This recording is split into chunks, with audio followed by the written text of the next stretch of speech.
In this episode, we'll be RV shopping, be showing you a DIY ramp to get the RV up into the RV pad, and we're going to show you our tent trailer.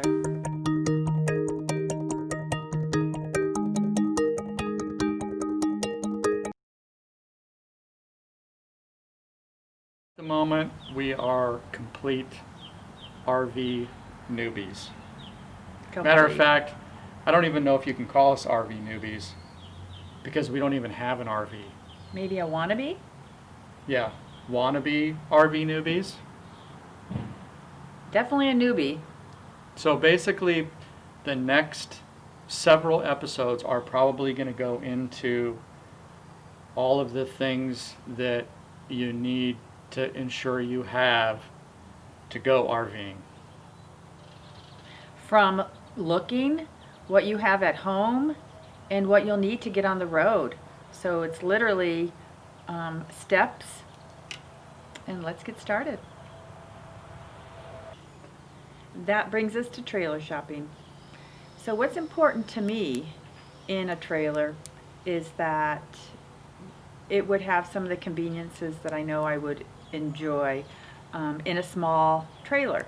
So anything from about 21 to 24 feet, we feel we'd be able to get in and out if we had to dry camp or boondock.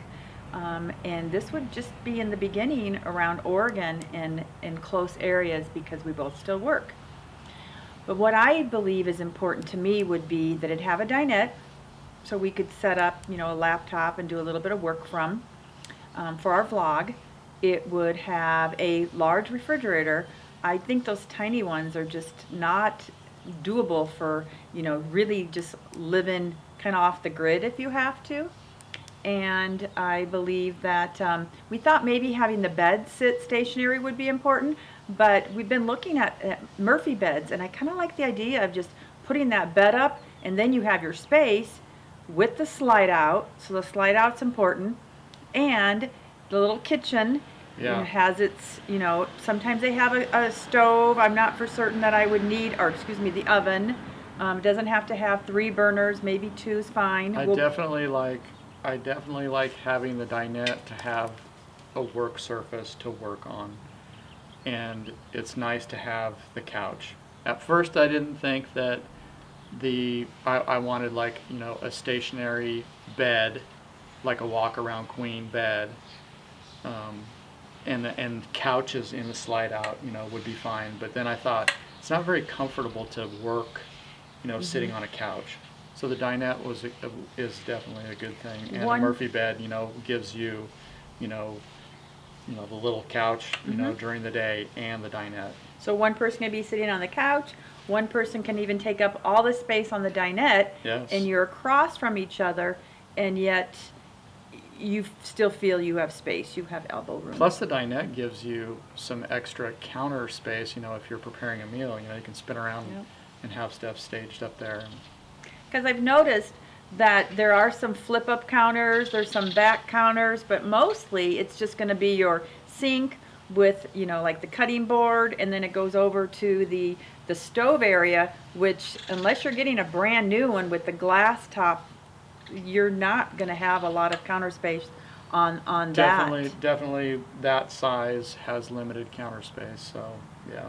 But you do have a walk around with the Murphy because there are little sections on the side. Yep. So you can either keep it down, or I think we'll be putting it away like in the morning, after you have your coffee. What about your bathroom configuration? What do you like about, what are you looking for in that? Well, for bathroom, I'd like some space because I do travel with things, towels, of course, things like that.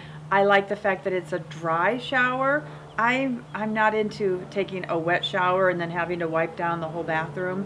Definitely. I don't think that he would be like wiping that down after me.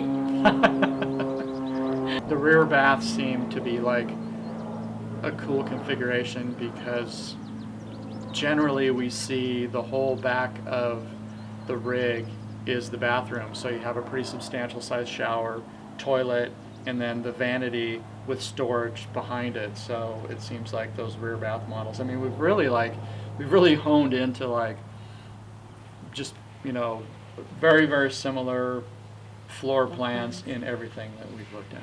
We haven't seen as many where the door's on the back, but I've Oh, I seen where the know, door's in yeah. the middle. So if the door's on the back though, there's Yeah. a pantry and then you see the bathroom. So Yeah. that's a strange configuration to me. Definitely, yes. We actually, the very, very, very first floor plan that we looked at online that we liked was that that Forest River Flagstaff, but we never have got to see one. So all of the ones we've looked at have had the door in the middle that go into like right at the end of the bed. The Forest River has a door in the back, and so when you walk in the door, the refrigerator is immediately to your left, and then you turn into the kitchen. And it's actually kind of nice because the kitchen and the bathroom, or the refrigerator and the bathroom are right towards the back of the unit. And if the slide is in, you can get to the fridge and you can get to the bathroom with the slide in. You know, no problem. I mean, most of them, you know, are the slides are pretty small to where you can still get in it. But That's important to me, is Yes. that we can stop. Yes, yes, yes. And I can use the ladies' room Yes, and some- maybe get an iced tea or something. Right. Yeah. Some people might, you know, if they have to get a pot, you know, go potty or get something to drink, maybe they, you know, kick the slide out a little bit. Maybe that's just no big deal, but it seems like it may potentially could be a hassle.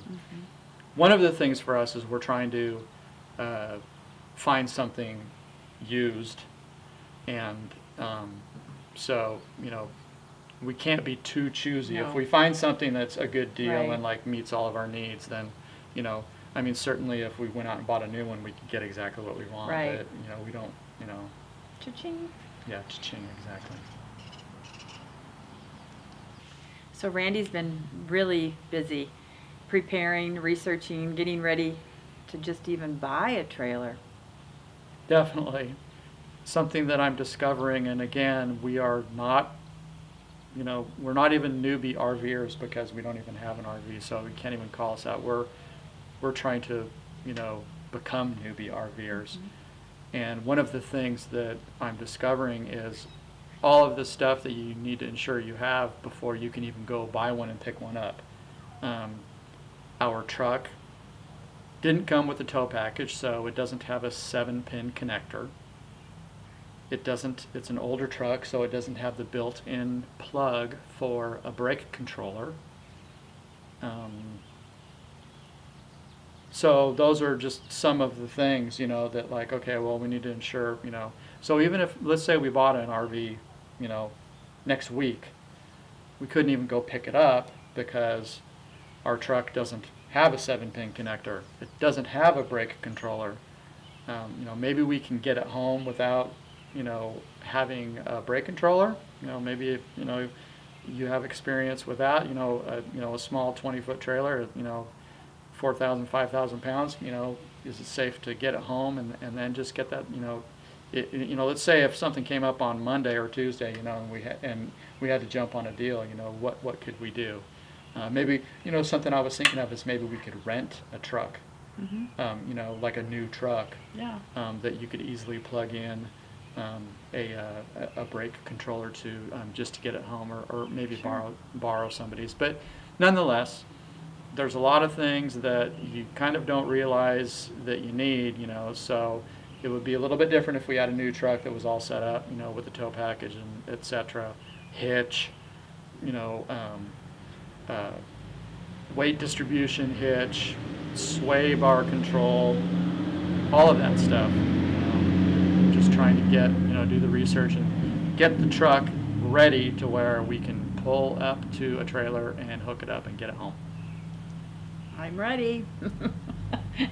He's not, and we're not, but I'm ready. Yeah, yeah. Oh, we did get some goodies in the mail too. I haven't gone and got it yet. Up in the mailbox. What did we get? The GoPro. Oh, wow. Yeah.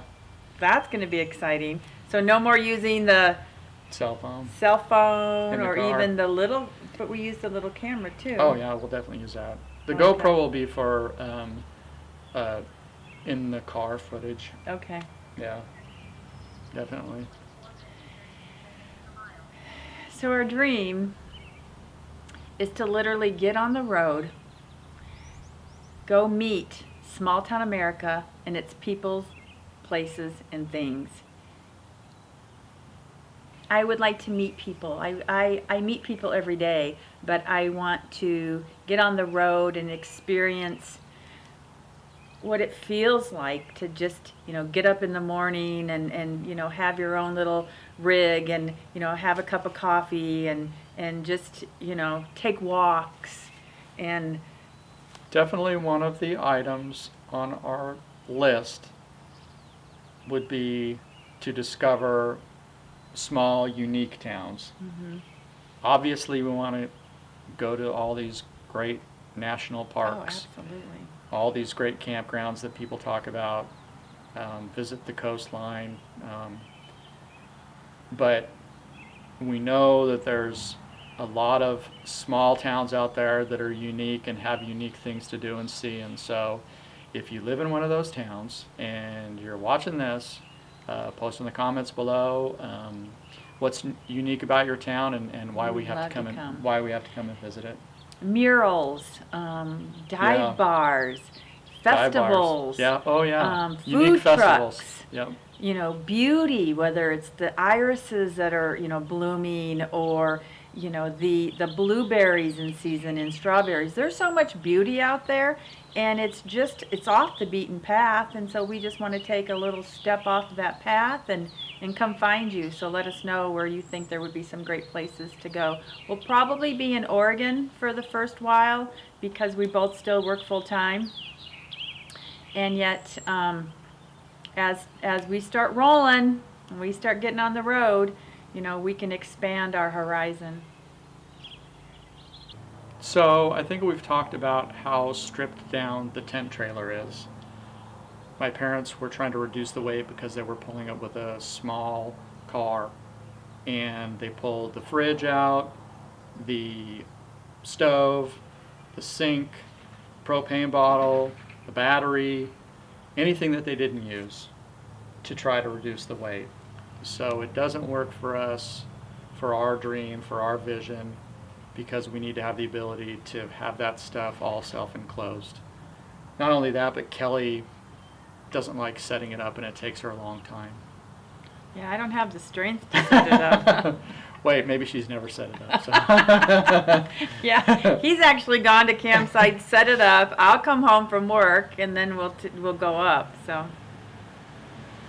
Has the inverter, so we can plug it in to power and have lights in it, and plug our phones in, and we plug our little space heater in. So that's nice. It's just that the setting up part, having to pop it up and put the tent out, would just not, it will make our adventures much more difficult. More streamlined. Yep. But yes, I loved the electricity, so I think that's important. So if you're a tent camper, We did have fun. we did have a great trip last year, and we went for my birthday. Spent about 3 nights, 4 days. 4 days. 4 days. It was absolutely wonderful. So, I mean, it really works great for having kind of like this tent on wheels that is off the ground and has a bed, and does have, a better kind of type enclosure than a tent does. So for that, it really, really works great. My parents came up and visited us. We stayed at a wonderful campground on the Santiam, the South river. Santiam. Riverbend. It has like 13 first come, first served sites. So I went up really early on a Thursday and parked in the line to wait to get a site, and we got in and had a wonderful time. Our RV pad does not have a normal driveway access to it. You got to go up the curb and across the sidewalk.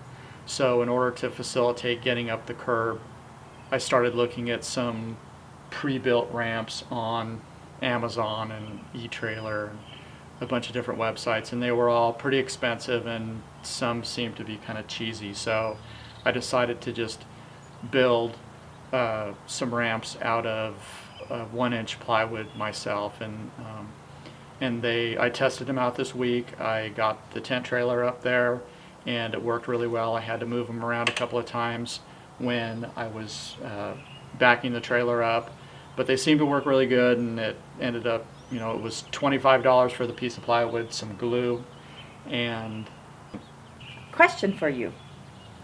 My question is, if you use the ramp for now the tent trailer, will it be also good for something larger also?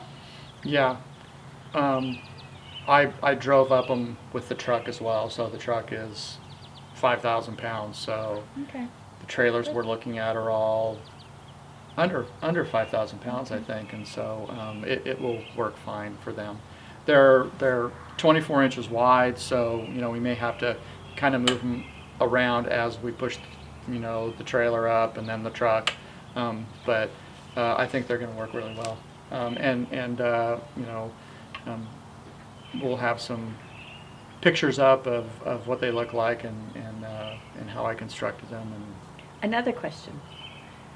What would it take to actually cut that out and to actually make it like a driveway in there? that's a good question. A lot, I think. Okay. I mean, it seems like a lot of people just push their RVs up the curb. Okay. You know, I mean, even if, as you know, as we walk around the neighborhood, we see a lot of people that have RVs behind, you know, in their backyard, and they don't have true driveway access. I mean, certainly it would be nice to have it, you know, because they have to cut the curb and they have to break it up. You know, so I mean, you know, you're probably looking at a couple of grand Okay. for how often are you, you know, making that transition, you know. $25 worth of versus $2,000, maybe it's more, you know, maybe, you know, if you've had a driveway put in, you know, mention it down in the comments. So next week's episode will be fine-tuning our RV shopping, more work on the truck, mechanical and electrical, and putting the tent trailer on Craigslist to sell. So cross your fingers that we're going to get closer and closer to finding our little RV. What's a 1999 tent trailer that's completely stripped down worth? I don't know. $1,000? We definitely need to move it just to free up the space. You know, everything you sell has a value to someone that's looking for that. So, Sure, yeah. you know, you've got your seller and you've got your buyer. So, if you know anybody in Oregon that wants a tent off of the ground, just let us know, A okay? tent with wheels, yeah. So, thanks for watching. If you liked what you've seen, go over to our YouTube channel, subscribe, and hit that little button for notifications so you can continue seeing more episodes of Wander to Lost. See you on the road. See ya. Like and subscribe.